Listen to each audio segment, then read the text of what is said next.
I'm a 41-year survivor of gun violence. We've had two members of our family taken from gun violence. My brother, Thomas, in 1972 was murdered with an illegal weapon. And in 1994, my nephew, Christopher, took his own life with a firearm. Those are two events in my life that completely changed my outlook on life and also what kind of world we live in. And over that 41 years, I watched people on the streets being killed in areas that where this happens on a daily basis. I've seen it happen in homes, and now it's happening over the last several years in schools and just about every place that we go that we expect to be safe. December of 2012, I believe, the Sandy Hook massacre that I think started to wake the sleeping giant of people out here that in our community and all over the United States that finally said, we've had enough. We've had enough of this kind of violence. And that's the point where I decided to get involved with taking action myself. I sent out a flurry of emails to every organization that dealt with gun violence. And it was just before the State of the Union address that I received a call from New York from Mayors Against Illegal Guns asking my wife and I to come out to the State of the Union address in Washington, D.C. And this was a point where, for the first time in over 40 years, that I finally felt that I was no longer alone and that other people cared about what happened to me and our family and are beginning to care about all of the victims and survivors of gun violence throughout our country. And I saw that as an opportunity to lend my voice along with the hundreds of other survivors.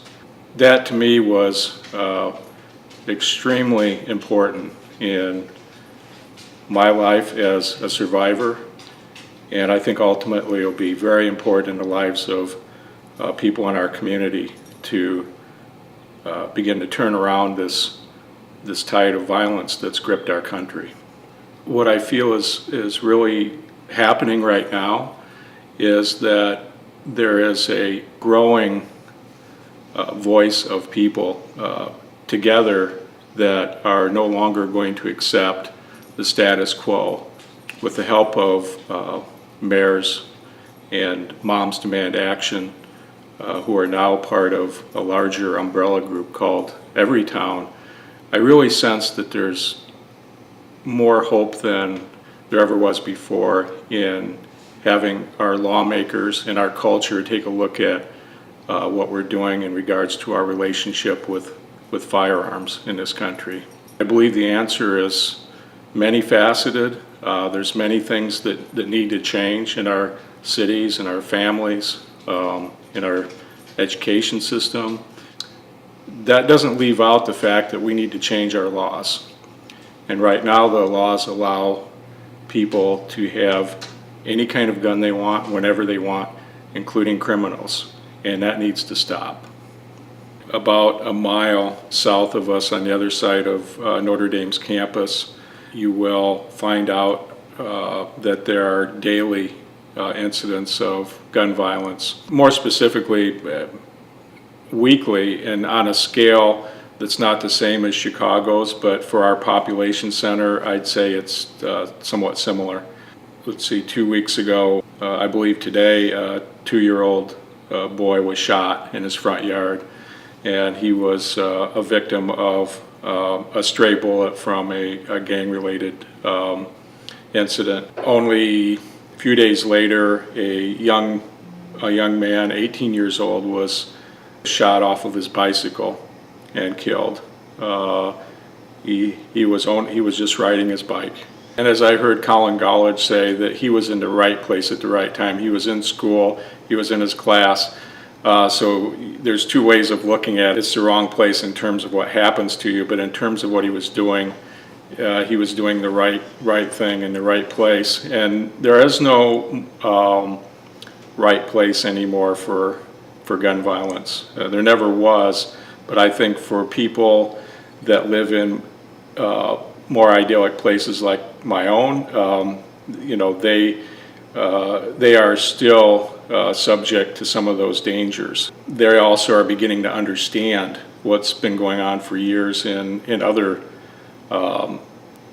necks of the wood, so to speak. And I've known that for the last 41 years. I've watched both sides of it. And now that's coming together. In Washington, we sat down with over 100 other survivors of gun violence, every walk of life, people from Chicago that have literally lost all of their children over time on the streets of Chicago, to people that lost their only child at Virginia Tech, to people at Sandy Hook that survived that horrible incident. For me, the part that gives me hope is that people are coming together and they're realizing that we are all humans. We're all fragile. If we come together, then we can make a change that might set us going the right direction. I think a good part of it has to do with what economic level that you're born into, first of all, because there are, I think, people of all colors that are subject to daily violence, whether it's domestic violence or any of those issues. It's happening to people that look different than myself or someone else from my culture. That it's easier to set aside and push back. But I think that denial is starting to break away as people understand that it's really not just an issue for people of color, but it's really an issue for all of us. And I say to people of color that some of these incidents get more attention when they come from areas that are more upscale, nicer schools and things like that. The pragmatic side of me says, let's all come together on this, and let's make this the call for all of us to find unity. More and more, the people I talk to, they're listening to each other, understanding each other's pain, what they've been through, and they're saying, let's do something about it.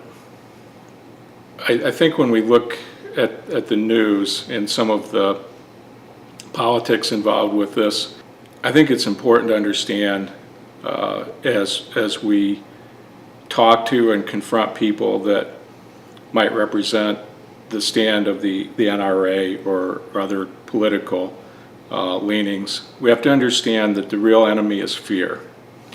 And fear is being used if we in any way give in to having better laws, that somehow some rights will be taken away from us. And that's based on ignorance, that we believe those things, and fear. And those are truly the enemies of making progress in gun violence.